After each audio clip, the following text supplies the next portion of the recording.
কাছে দোয়া করে, আল্লাহ তাআলাকে ডেকে বলে, রব্বানা, হে আমাদের প্রতিপালক, হে আমাদের প্রভু, আসরিফ আন্না আযাবা জাহান্নাম, আপনি আমাদের থেকে জাহান্নামের আযাবকে দূরে সরিয়ে দেন। আমার বডির ভিতরে, আমার শরীরে এতটা ক্ষমতা নেই যে আপনার জাহান্নামের আযাব আমি সহ্য করতে পারবো।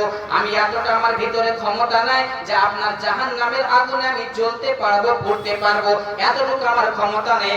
অতএব রব্বুল আলামিন, আপনি আমার থেকে জাহান্নামের আযাবকে দূরে সরিয়ে দেন। ইন্না জাহান্নামা কানাত গারামা, নিশ্চয় জাহান্নাম হলো বিনাশ। সেখানে যখন মানুষকে দেওয়া হবে, মানুষকে জ্বালিয়ে পুড়িয়ে বিনাশ করে দিবে, ধ্বংস করে দিবে।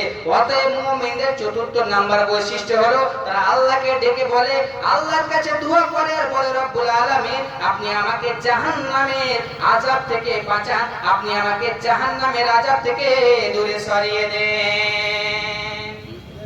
মুমিনেরা দোয়া করে, আল্লাহ, আপনি আমাকে জাহান্নামের আযাব থেকে বাঁচান, আপনি আমাকে জাহান্নামে দিয়েন না, আমার ভিতরে এতটা ক্ষমতা নাই যে আমি জাহান্নামের আযাব সহ্য করতে পারবো, অতএব আপনি আমাকে জাহান্নাম থেকে রক্ষা দেন। এই জন্য আল্লাহ রাব্বুল আলামিনের নবী দোয়া শিখিয়েছেন। আল্লাহ রাব্বুল আলামিনের নবী দোয়া শিখিয়েছেন কি?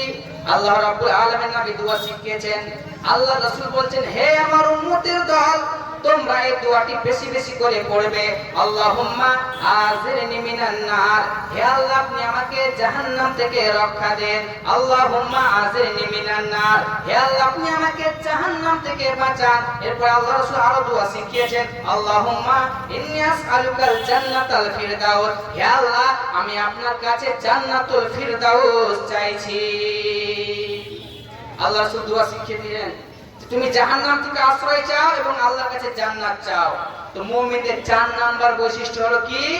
তারা আল্লাহকে বলে, আল্লাহ, আপনি জাহান্নাম থেকে আমাকে বাঁচান, আমি জাহান্নামে যেতে চাই না। এটা হলো 4 নাম্বার বৈশিষ্ট্য।